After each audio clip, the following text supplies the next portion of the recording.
Okay, let's do this thing. This is Everson. Oh, I forgot how loud this game was. Alright, so I'm going to turn that down just a little bit. Give me a second. There we go. Hopefully that's a good level where it's balanced between me and the game's audio. I've played this game before, so you might be wondering why I'm doing another playthrough of it. I just want to do one kind of quick run before I uninstall this game, especially since I think I've got my recording figured out so it'll be a little bit less laggy. At least I hope it is. I hope it's not like a Sonic CD situation, because when I play Sonic CD, it runs flawlessly, but then the recording makes it look all choppy, even though what I was playing wasn't choppy at all. Alright, so let's see, we're just going to get straight into the game. We can select all the worlds, because we've already 100% of the game. We're just going to go a quick run through, not after any gems or anything, just going to play the game some and get our way through. With a nice little fun story of Everson. I forgot there's no reason to hit blocks, we've already completed everything. Whoop! Whoop-de-doo!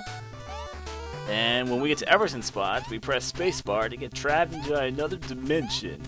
Like the Lovecraft-inspired story this is. Doo-doo. Hey, you can destroy these blocks. How did I destroy a block? Did I just bop my head into it enough times until it eventually exploded? I've never seen myself destroy a block before. That's strange. I forgot the clouds were physical. I forgot the clouds are physical, not difficulty. Not difficulty, but Everson state.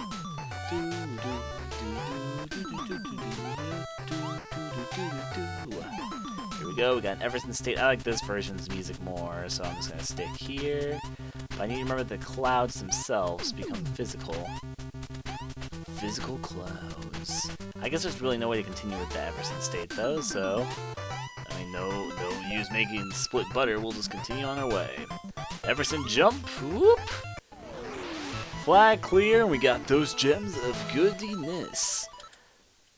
Alright, so anyways, though, the second stage is more or less the same as the third, except now we have a large giant abyss to get through. And while speedrunning, which I've done a little bit of inside the time trial mode, in fact, I'll show you guys that after them beating the game, there's some little time trial mode that you can unlock for online leaderboards, which is pretty cool.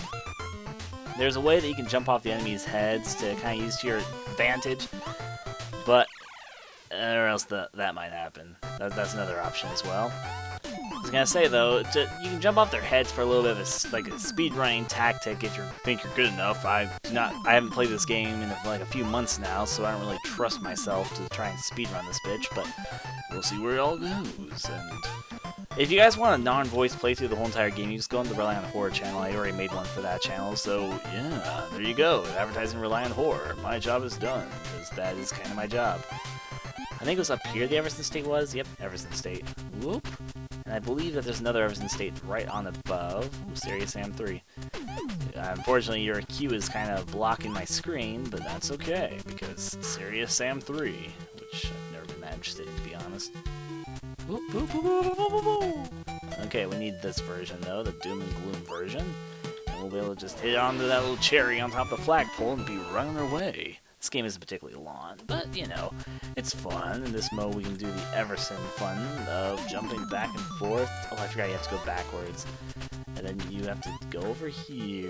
Then once you're over here, you jump over there. And then you jump over here to go through this. Then you jump back over there, which you jump over here, which you jump over here to make it all...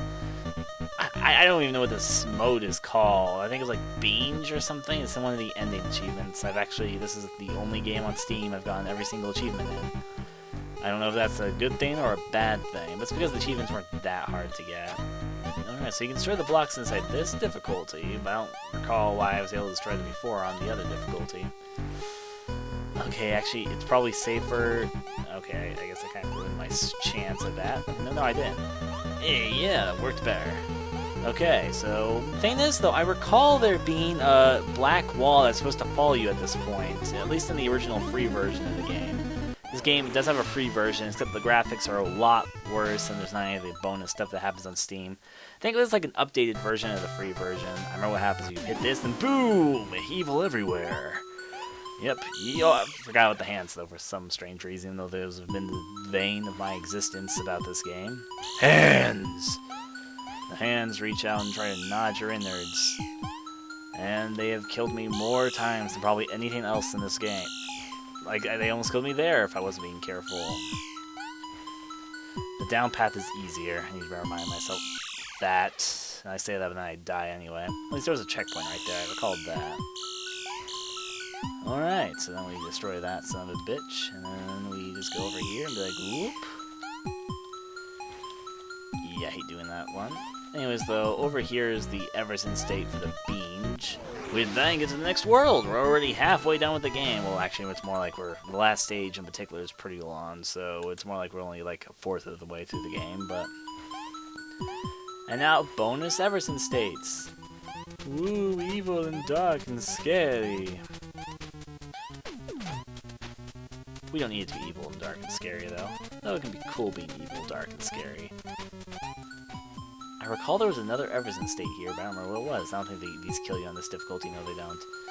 Thank Lord for that, to be quite frank. Oh yeah, we can make a binge here. That was it.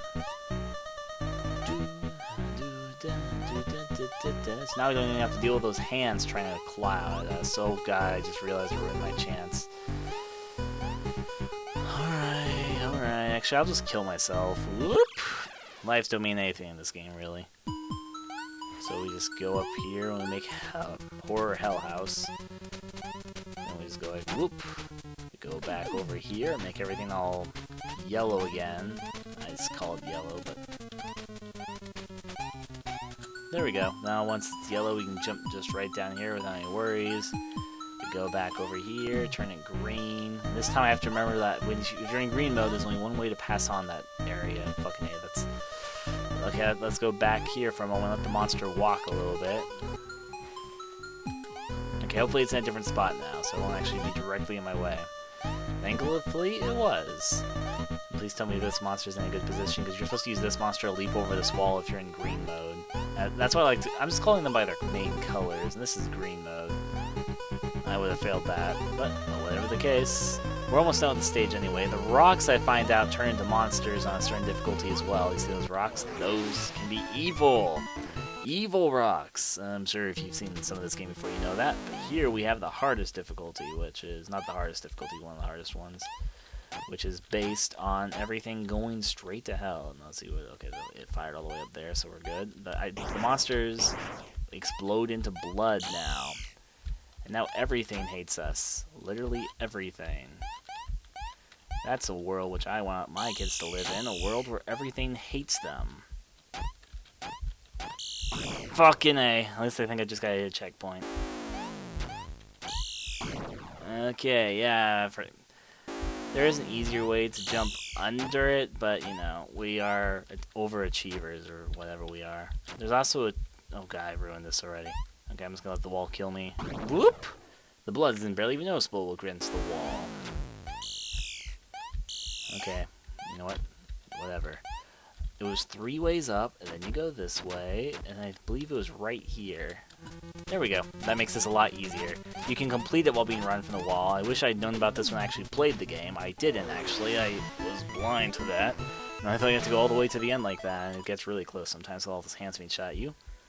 But here we go. At this point of the stage, we can go to the end and get the regular ending, but because we have 200 out of 240 gems, 240 out of 240 gems, we can go into the Nightmares Lovecraftian inspired area, which has the cool music and the weird shadowy effects of everything. I really like how this looks, I just want to say that. And nothing can be killed. You try killing it, it just reforms with shadows. And the rocks are alive even, and everything hates you. Then there's little tough spots like this. The rocks won't even pretend like they die. They know that they're hardcore badasses. Fucking A, the thorns out of everything. Yeah, I know you see me. I want you to see me. Look inside all of me.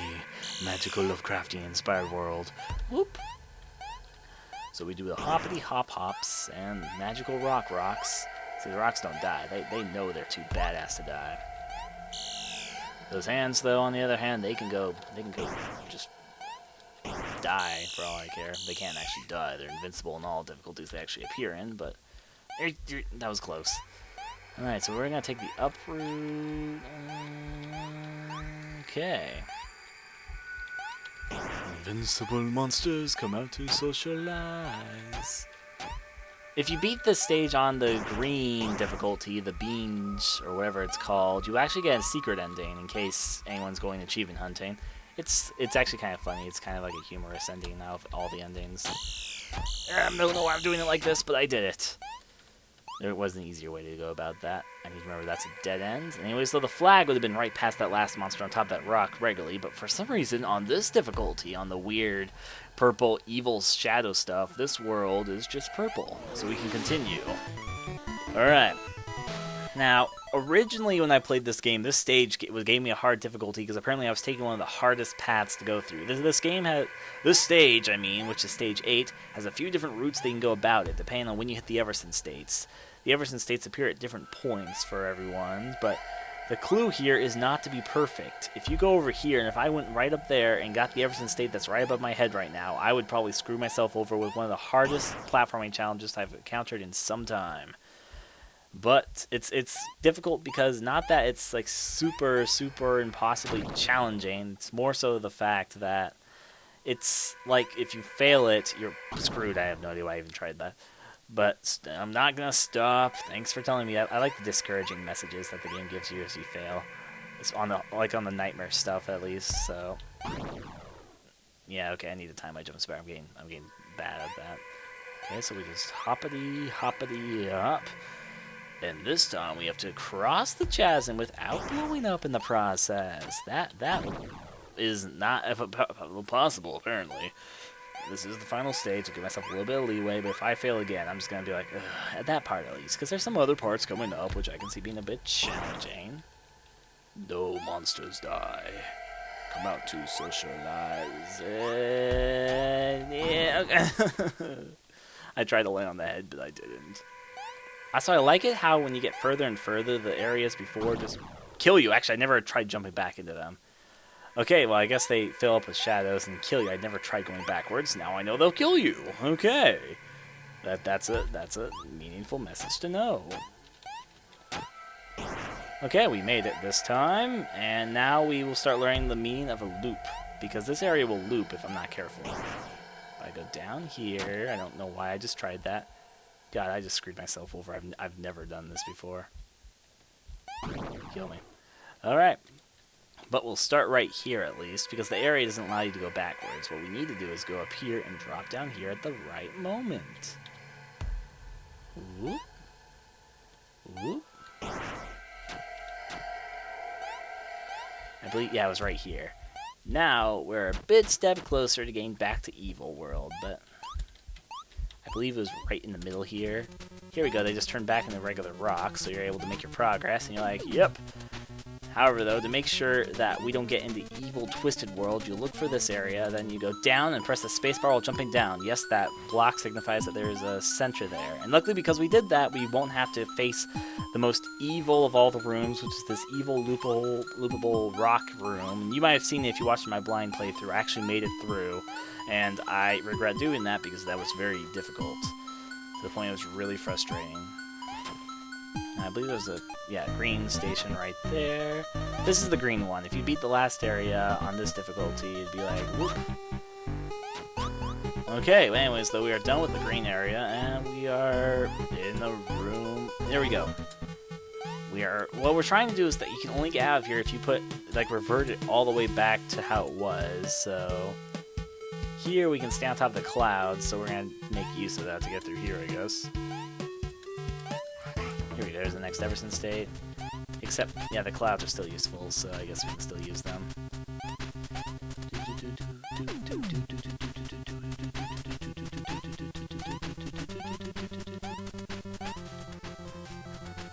Alright, now there's actually another way that you can go about this, but I think I've actually taken possibly the easiest route you can throughout this whole entire stage. There's some other areas that are much more challenging, but this is probably the easiest route through this whole entire set of stages, because there's 2 different possible areas, or 3 in some cases, that you can end up in, depending on what you do. The only thing is I need to either do this right or fail. Okay, I see what I'm supposed to do here, actually. Okay, there we go. See possible. See the invisible, fight the inevitable, whatever. Anyways, now, since we've done this is the final room. I believe that there was one last, if we weren't already good, there'd be one last thing that we could get up here. There's a secret that you can get up here. On this block, I believe, which would get you all the Everson letters, and all the Everson letters are just... Oh, fuck, I forgot about that. Fucking A, that did scare me. Anyways, after jumping in the water, we've now beat the game. Good, cool, right? So let's watch the ending. And we reunite with our flower princess. Good times for our Everson guy and princess girl. Everything, not all things, are how they seem. And our princess certainly isn't how she seems, and neither are we. You see, there's only different versions of this one scene in every ending, and in the worst ending, you get eaten alive, or so it appears by that shadowy girl who comes towards you, and while you're frozen. In the binge ending, you basically are both trapped there forever as rocks. In this ending, they both